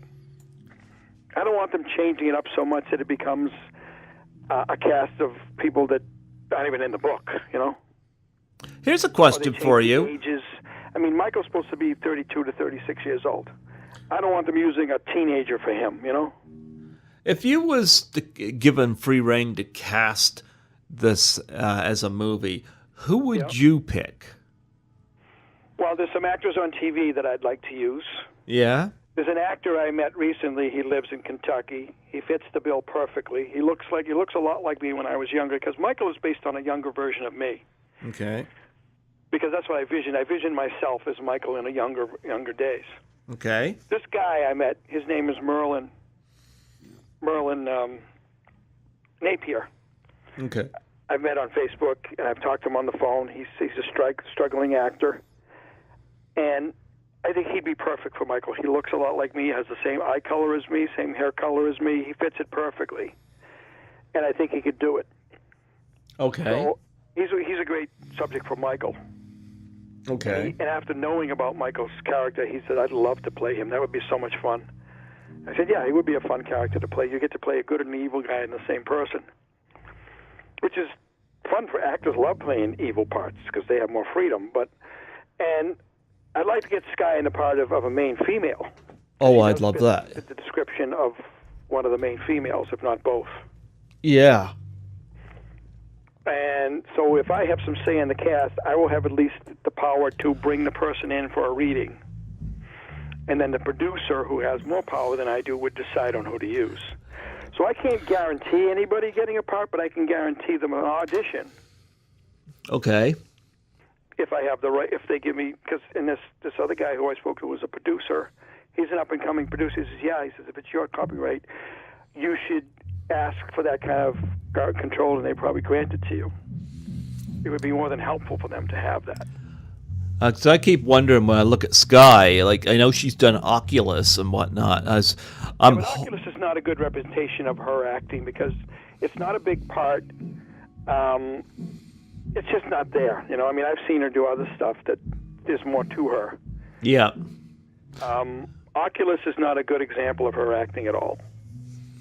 She's a dead body in a tub. She's a picture of a woman back in the 1800s, and that's it. I mean, there's not enough of her in that. There's a movie that's supposed to be coming out soon that she has a rather large part in. She plays a police captain. Okay. It's a major motion picture, and she plays a police captain. It's supposed to be coming out soon. Oh, good. What's the name of it? It's a story about the struggle the struggle the blacks had down in Alabama. Oh, okay. Back in the 60s and 70s. Okay. She plays a female police captain in it. I mean, I haven't seen any footage on it, and she's told me about it. She's not in a trailer at all. But her character was brought in late. Oh, okay. They called her on a whim and said, "We got a new character we'd like you to play." Because I guess they had a gap in the story, and they had to fill it in with because it's a police investigation. You got to have police involved. You got to show a police captain, and to do that. I mean, they didn't have that at first, but they brought it in later. So they called upon her to play the part. And it's a movie about a black female, almost like an updated Rosa Parks type of thing. Okay. And there's violence in it. She gets ridiculed. There's violence, and she's fighting this suppression. And of course, the cops have to be involved. So Skye got cast to play the police captain. Okay. There's still pictures of her in it, but not anything moving yet. And then she's doing this series, which I don't even know who's picking it up. But I know it's picked up because this is like the second year of the series, so it's been picked up, but the first season hasn't been played yet. I said, what is it, Amazon, Netflix, Hulu? She goes, they haven't told us yet. I says, oh, great. They like to keep things under wrap until that day of, premiere. Well, I hope that her name not being real huge, I hope that doesn't affect her being part of your project, because everybody needs an opportunity, and I'd like to see her get those opportunities. Oh, me too. Well, actually, my Vampire Hunter is designed after. She's the inspiration for it. Yeah. And in book 4, actually, I note that in book 4 at the beginning that she's the inspiration for the character of so and so. Okay. That's in there. That's on a page all by itself. Yeah. Okay. Dedication page. Okay. I had to give her that. So I'll give you that much. Yeah. Mention her name, her real name that way. But the character is based on her. Well, I know you're supposed to touch base with her, and I'm hoping to have almost every day. We're writing a book together. Yeah. Well, I'm hoping to have the two of you on here. I think you mentioned somewhere in spring. The end of May when I go down to Mobile, yeah. Yeah, I'm looking forward to having you both on the phone, just as long as you guys... Fun. Yeah. That'll be fun, yeah. You have both of you come on and have you guys flesh out some ideas and yeah, I've kept me a lot of insightful, and she's like my muse lately. You know, I always like to have, whether I'm writing about a villain or a hero, they have to have a nemesis. Mm-hmm. And once the nemesis is gone, you need to create a new one. So I was kind of stuck. I began book 4. I was beginning thinking about it, and I didn't have a nemesis because the one that was in there was destroyed, and the character goes on. So they didn't have a nemesis. So I said, what am I going to do? So in talking to her, she gave me the idea of a nemesis for this person, which will be taking over the series. I says, you know something, this character is going to take over the series. I'm going to get away from the vampire and go with the hunter. Okay. So it's going to become a supernatural hunter series after book 5 would become more based on the hunting of vampires than the actual how they live. Okay. The hunting of anything supernatural, because that show Supernatural is still on television. Yeah. So the supernatural is now hot. Yep. So to have some woman running around, going after supernatural elements that either exist or seem to exist, I think is a great subject to write about. Absolutely. Absolutely. And that's what she's doing now in book 4. And I switch back and forth between them. In other words, I write about my female vampire, but then the next chapter is focused on my vampire hunter. And eventually I will bring them together. I've already brought them together, but they don't know who each other is. They've actually had dinner together. Okay. Yeah, I think you mentioned that before, yeah. It's two people that are going to become adversaries having dinner together as friends in the beginning. Yeah. But end up being enemies. Yeah. I mean, right away, my beta reader said, that's fantastic. Yep. They go, you got these two people sitting at a table together, like friends, having a conversation, having dinner together, and later on in the story, they will become bitter enemies. Yeah. I said, yeah. And I've seen that happen. I've seen it happen in books and story, movies. I mean, it happens in real life. You're going down the street, you brush up against somebody, oh, excuse me, and you keep walking. 6 months later, you run into this person again. Didn't I bump into you on the street 6 months ago? It's like, yeah. So it's like I wanted to use something in that aspect, that they would actually sit together, have dinner, not knowing who each other is, names only, and not knowing anybody, their background or anything, and they just have dinner together and they go their separate ways. And then later on, they will cross paths again, but only this time as enemies.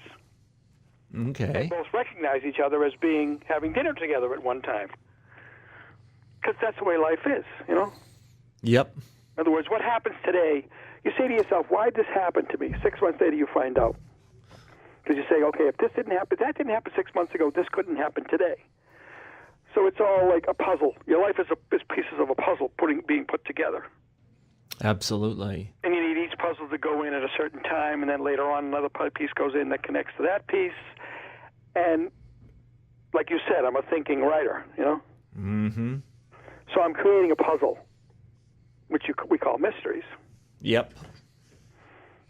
And the piece of the puzzles, and my beta readers, I have 2 beta readers, and they said, that was fantastic. You had them sitting together like 2 friends. I said, yeah. They go, that is so scary, because they know what's coming, more or less. I love the fact you have beta writers, because a lot of writers might be insecure about something like that. But you gotta have beta readers, because you need to have a page with reviews on it. Well, it's not just that. That a book isn't out yet, so you have to have people reading it as you're writing it. Well, here's another thing too. To commit to writing a review. You have enough confidence in your work that you want to do it right. You want everything done as logically as possible, despite the fictional world that you're creating. So I love the fact that you have that you want it done so well and as believable as possible, that you're willing to go to these people that you trust and Yeah, I think that. I think thinking writer. I'm glad I came up with that because that is definitely a description of you right there. Yeah. Yeah. Well, like I said, I don't like the word ridiculous. I mean, I don't want somebody to turn around and say, "Oh, his writing is ridiculous." No. And there's a lot of people that do write ridiculous stuff. Yep. You know, it's just so far, like Twilight is just so far-fetched, it's ridiculous. Mm-hmm. And I did want to write, okay, here's the thing. I love the old writers, the classic writers. Yeah. Wells, Burroughs, you know, L. Frank Baum, Robert E. Howard, I love those guys. Mm-hmm. They wrote things that nobody wrote. They were creators, not just writers. And they got away with things, and nobody ridiculed them. You take the story of, you know, the Princess of Mars, John Carter. He supposedly wrote that from the memoirs of John Carter. So I said, you know, if Edgar Rice Burroughs can write a fictional story based on the fact that he obtained memoirs from somebody and then he wrote a book about it, I can do that too. Yep. If he can do it, I can do it. So basically, book one is Michael Valle's memoirs. Yep, absolutely. And I even almost say that, you know, I wrote them from the memoirs of Michael Valle. And it's just fun to do it that way, and to make people stop. I'm a thinking writer, but I want a thinking reader. To make people stop and say to themselves, "Could this be a true story? Could this really have happened?" Because down through the ages, when I started researching vampires were created because of a disease called consumption. Okay. Which we call tuberculosis today. Okay. People actually believed that people dying of tuberculosis or, you know, / consumption were being killed by vampires, human vampires. They actually believed it until it was proven wrong. So, I mean, that's where I got started. I'm saying, okay, you know, there was actually a well thought out belief, and it actually happened. It started in Connecticut in the late 1800s. They couldn't explain why people were dying, and they were not left. They had not a lot of blood left in their body. They couldn't explain that scientifically back then. The only thing they came up with was someone was sucking the blood out of them. So a vampire. There was a woman. I forget her name. She was branded as a vampire. She was the first human being that was being called a vampire. Okay. That's where it all got started. And then Bram Stoker took that further. He also based it on a folklore that happened in Connecticut. Yeah, it's all connected. It's when you read this stuff, it's like, wow, you know. Another thing I love that you brought up too is how you think about these things. Is does a vampire? You mentioned about vampire biting and sucking and the needles at the teeth. You know, most vampires, they say they drink blood. Yeah. And I say that's ridiculous because if you drink something or you consume something, it goes into your digestive system. I mean, half of it gets destroyed in the acids. Mm-hmm. It broke down, so it loses potency. Yeah. And the best way to be injected with any kind of medicine is with a syringe because it's directly into your bloodstream. You know, you take an aspirin, you wonder, how does this get to the pain in my body? It has to go through my stomach, my intestines. You know, how does it... It's a fascinating situation of how it gets to where you hurt. But if you're injected, like, you know, my shoulder was hurting me one time, and they injected with cortisone, and it's an instant relief of the pain because it's injected right into where the pain is. So it's an instantaneous, you know, relief. So when thinking about that, I said, okay, and then when you think about drinking something through a straw versus without a straw, you know, if I gave you a glass of water without a straw, it may take you a while to drink it. But if I gave you a straw, it just takes you like a minute and it's gone. Because I don't know what it is, but sucking something through a straw seems to go into your body quicker than without the straw. Okay. So I said a vampire has to have, like, their eye teeth become needles, which can suck blood out of a body. Okay. Had a little confrontation with another writer about that because their vampires were drinking blood and mine was sucking blood, and they told me I was wrong. And I said, you know, politely, I said, what do you mean I'm wrong?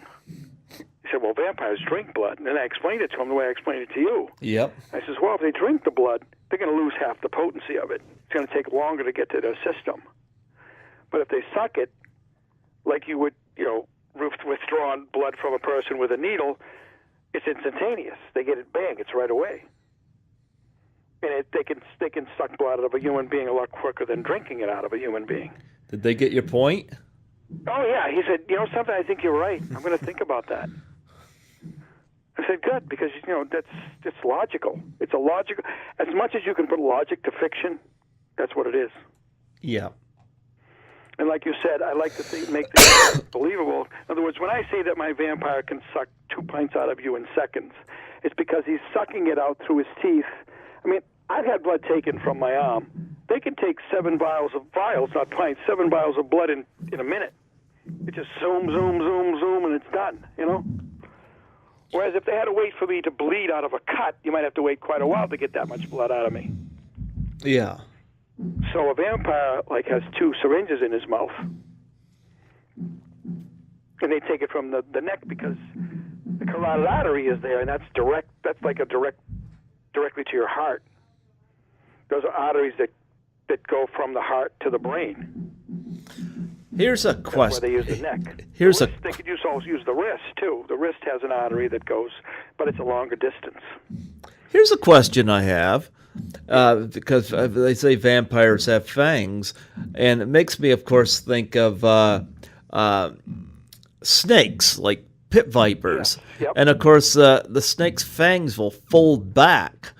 Yeah, that's cool. Do you think that there's any of that in vampires, or are they just straight out? Well, it's been done that way.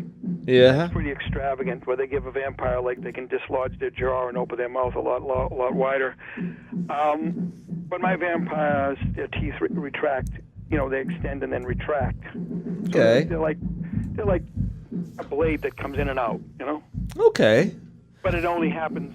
Well, virtually it happens when the need for blood, and that's what happened in Barnabas Collins was like that. When he needed to suck blood, you saw his fangs come out, or you looked like they were coming out because they just put the fangs in, and then they showed him again. So it looks like his teeth just grew. And then when it's over with, the teeth go back to normal, his eye teeth. So I take it from that. Their teeth they periscope in and out, Yeah. And also make the fact that when they come out, a little of their own blood gets into their mouth and they get to taste it, which is like an hors d'oeuvre before the dinner time, Yeah. Well, where can people find Blood Passions 1 and 2 right now? Amazon. Amazon, okay. They're available for the Kindle or the Kindle application for $3.99. You'll have a little trouble finding number 2 for a decent price because the only people that are selling that are not Amazon's not selling it. It's second. And they're selling it as a crazy price. Yeah. And actually, number 1's going. Red Rhino is selling it at a higher price of $600. Oh, wow. Oh, I know. It's like you can buy it for $12.95, from $12.95 to $600 and in between. I don't know how that happens. I can't explain it. No. Red Rhino is a book distributor that sells through Amazon. Mm-hmm. And they have a price. They have 2 prices up, and they have 3 prices. One is $75, one is $500, and the other one is $600. Now, I wouldn't advise anybody to pay that, believe me, because I don't make any more on that because they bought the book and I got the selling price royalty off of that. I don't get a royalty off of $600. No. So I don't advise anybody to pay that price. But if you have the Kindle or you have a Kindle application, which is free, Mm-hmm. which you can use on your phone, your tablet, your computer, you can get the books for $3.99. Then also with the Kindle, you can download a free sample. Okay. I mean, I have a Kindle. I love it. I use it all the time. And my books, of course, are on the Kindle. My documents are on the Kindle. My manuscripts are on my Kindle. So before they're published, I can read them in the Kindle, which is a cool thing that a Kindle can do. So when is book 3 set to hit There's no shelves? schedule yet. No schedule Well, yet, this huh? is the funny part about it. Now, the publisher that I have now, which sought me out after my interview down in Georgia. Okay. They sought me out to publish because I mentioned on the show that I needed a new publisher for book 3, and they must have heard it. So they sought me out because I'm on the internet, and they gave me a great deal. Okay. Okay. And they really wanted to do it. Now, she told me, the woman I spoke to, I said, how long, what's the process? She goes, well, if you have I have a cover design. She goes, okay, submit the cover design. We're probably going to use it, and then submit the manuscript at the same time. I said, fine, when you're ready. So I gave it a week to look over the manuscript one last time and to finish up my design on the cover. And I submitted it, and she said, the cover design is going to take probably a month or two. Now, I submitted the cover design. 3 days later, they sent me back their template of it. I'm like, oh my God, 3 days? She said months. Okay. So months are turning into days, okay? Then she said it'll take 3 to 4 months for the manuscript to be out.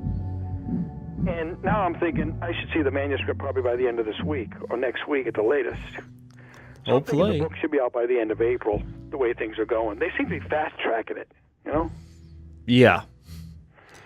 I mean, to tell me that the cover design, even if they're going to use mine, will take at least a month, and it only took 3 days, it's kind of a mixed emotion for me. I'm thinking to myself, either they got nothing to do or they're really excited about getting this book out. Yeah. Well, One or the other. Yeah. Well, I gotta say, we are anxiously awaiting, and like I said, I'm quite pleased you got book 4 coming out, and Book 4 is it's under construction. Let's put it that way. Yeah. Well, I'm interested to see where this is all going to go and where these characters are going to be taken. So, yep, it could be quite a process. Well, Greg, I'm writing it for the world, and I'd like the world to experience it in some shape or form. Absolutely.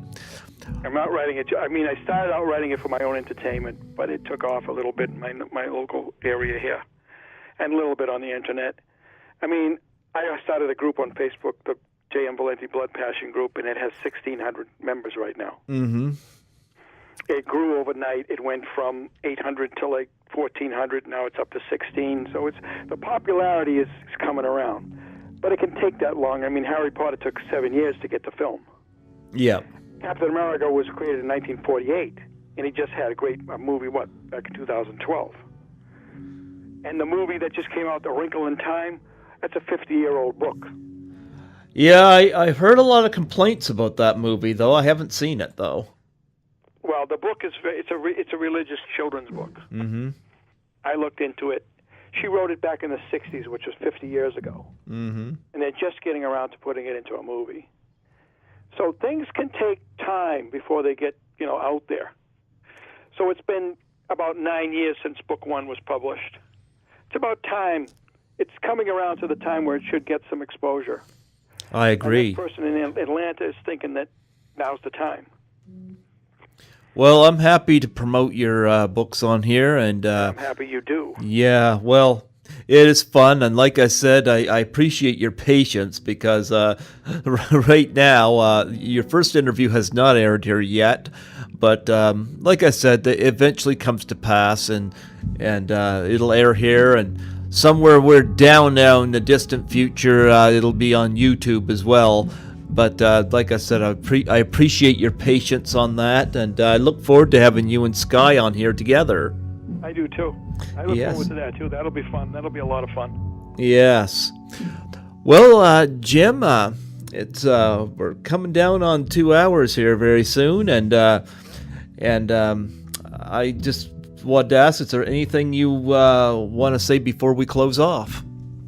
Well, first of all, I want an earnest and deep thank you to you for giving me this time on your show. No problem. On the Python Paradise. Yes. Fascinating place to be in. Yep. Hope all you and your snakes are okay. I can't thank you enough for this. I mean, this is fantastic. Well, it's my I can't pleasure. wait to do it again with you sometime.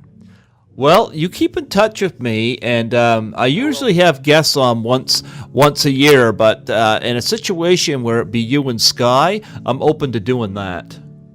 Yeah, she's excited about that too, because she has some stuff to talk about too. So sure, we'll do that. She's a great person. What I know of her, I haven't met her. I will meet her. I'm going to go down to Alabama to meet her and to meet Shane, who I spoke about earlier, because they're both down there. So I have 2 reasons to go. Plus, I really want to see Mobile, Alabama too. It looks like a real nice place to go to. Well, so I'm going to go down there and then visit my friends. She seems like a really nice, honest, caring person. Oh yeah. And, she hasn't done a lot of acting. She really wants to, but because of some things in her life, it's held her back a little bit, Sure. She can't control everything, so. Yeah. I mean, she'd love to be doing it full time, but she does have a family. Her family has some medical problems. She has had a medical problem, so it kind of like holds her back. I mean, just recently, she was supposed to be involved in something, and she got a stomach virus and couldn't go. Yeah. So she's still going to be in it, but she couldn't go to what they wanted her to go to right now. Well, at least she's still in happens, it, At least she's still in it, so that's good news. Oh, she loves doing it. She has no inhibitions about getting in front of a camera and either doing a great job or making a fool out of herself. She doesn't care, okay? Mm-hmm. And that's what it takes to be a good actor. Yeah, absolutely. Yeah, she loves it. Well, Jim... And the blood passion thing, she wants to be involved somehow. Well, I hope she gets that chance, absolutely. Well, I said, if you don't play a main part, there's plenty of, supporting roles that you could fill in. Yeah. I mean, if you want to, they need a person for Michael's mother who's in her late 50s. I mean, they could make you look that old. That's no problem. Yeah. I said, if you really wanted to go for that one, you could. So, there's plenty of stuff she could play in that, but she does want the main female. And I'll push for her. I said, I'll push it for you. Sure. But it won't be my final decision, Well, she looks great. She looks like she could be a vampire hunter, so there you go. That's not till that won't be till later on. She wants to have something to do with book 1, which is what they're talking about doing now. Okay. But book 1 has a female lead that she could play. Okay. And it's not unusual. I mentioned Dark Shadows before. The actors in Dark Shadows played several different characters throughout the series. The same actor played different characters, and you could tell it was them because they didn't change their hair. In other words, there was a blonde in the story, and every time she was a different character, she still was blonde. There was one that didn't do that, but this one, she always stayed a blonde. But she played 7 different characters over the span of that series. So for someone to play a character now in the first movie, then to play a character in the second movie, a different character, it's plausible. It happens. Sure. Just change the look a little bit. You change a woman's hairstyle, a little less makeup or more makeup, and they look different. Look at, some of the actresses today, they can do that. Some of them can't, but some of them can. They can look different in every role they play. Yeah. Meryl Streep is like she's a chameleon. You see her in one thing, and you see her in another thing, you go, that's the same woman? That's amazing. That's why she'll have a long career, because she's a chameleon. If you see her in Bridges of Madison County and you see her in Devil Wears Prada, you won't think that's the same woman. I'll tell you right now. She can actually change the way she looks. And not just hair color, but even her personality. She's a fantastic actress. She comes from the old mold of like Hepburn and, all the older actresses that did a great job back then. She's from that mold. Yeah. Agreed. And I admire her for that. It's fun to watch her because you see her in one movie, you go, okay, now this isn't she's going to be in this one, but she's going to look different and act different, and she's going to convince you that she's not that person she was in that other movie. Where there are some actresses that whatever they do, they always look and act the same. Mm-hmm. Meg Ryan always is Meg Ryan. It's like no matter what she plays, her personality is the same. Okay. Her look is the same, her personality. She's a good actress. I enjoy watching her, but every role she plays is like a template of the role before it. Yeah. You can always tell it's her. Like you can't mistake her. That's Meg Ryan. But Meryl Streep, you have a hard time recognizing her once in a while. Most of the time, because she changes up. She changes her look, her personality. She gets into the role better than she's fantastic. She really is a great actress. Did you see her recent film, The Post? I haven't seen it yet, no. Oh, it's really good. But she doesn't. I've seen the trailers. She doesn't look like herself. I'm like, that's Meryl Streep. Well, it reminded me of All the President's Men. That's what I liked about it. What? It reminded me of All the President's Men. That's one of the things I liked about it. Well, it is. It's supposed to be more or less a sequel to that. Yeah. It's an extension of that. It's a loose sequel. But yeah, she is a phenomenal actress, and of course she has won the Academy Award for certain things, and she deserves it because, like I said, she's a chameleon. She's going to be acting for a long time because of that. Yeah. These other actresses that just fall into this template, they never get out of it, and they can only get used in certain ways because, they play it the same way every time. Yeah. Like Meg Ryan is a great example of an actress not having a lot of versatility. Yeah. First of all, she's usually always blonde. She usually talks the same. She looks the same. She acts the same from one movie to the next, Yeah. which is not good for her career. Yeah. But I Well, can't say enough. Meryl Streep is an amazing actress or actor. She's amazing. Just watch her movies. sure. From beginning to now, she's always been a chameleon. When she was cast for Bridges of Madison County, I had my doubts. But when I saw it, I went, oh my God, she pulled it off. Yeah. She made me believe that she was a woman that was born in Italy, and came to America with an American soldier. And I'm like, and it doesn't look like her. I'm like, my God, she looks like the character from the book. And of course, that book was done beautifully. It was done verbatim. Clint Eastwood did a fantastic job on that movie.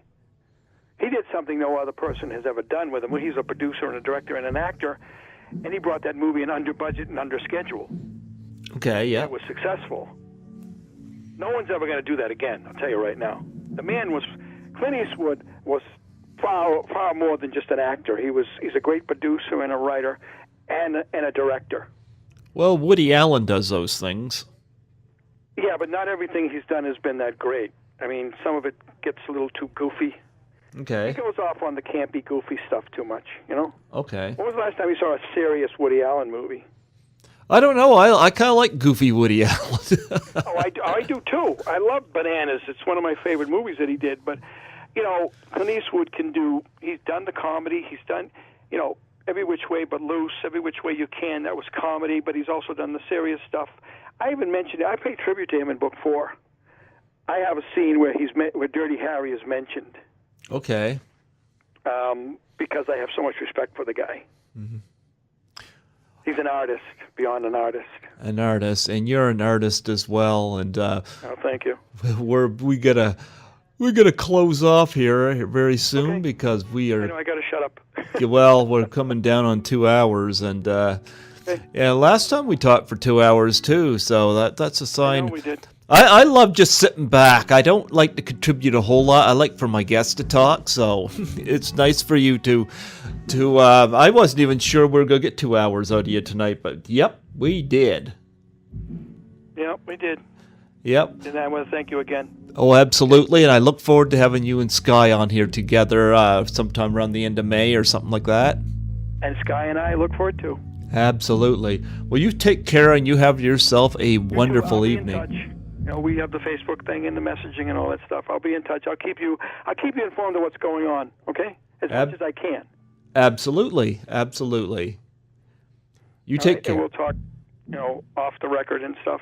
Sure. Okay? Absolutely. You take care of yourself and, keep yourself safe and healthy. Absolutely. And going forward, I really want to get you more involved. Well, you know what? I appreciate that. I really do. Well, you got me started on this stuff. You were my first real professional interview, so I want to pay some tribute to you. Well, I thank you. I might even create a character that is based on you. To tell you the truth. Well, you know what? I'm open to that. That's another inspiration for me right now. A radio personality. Well, I'm open to that. Yeah, I mean, I'll probably use your first name, but call you Gleason or something. Great Gleason.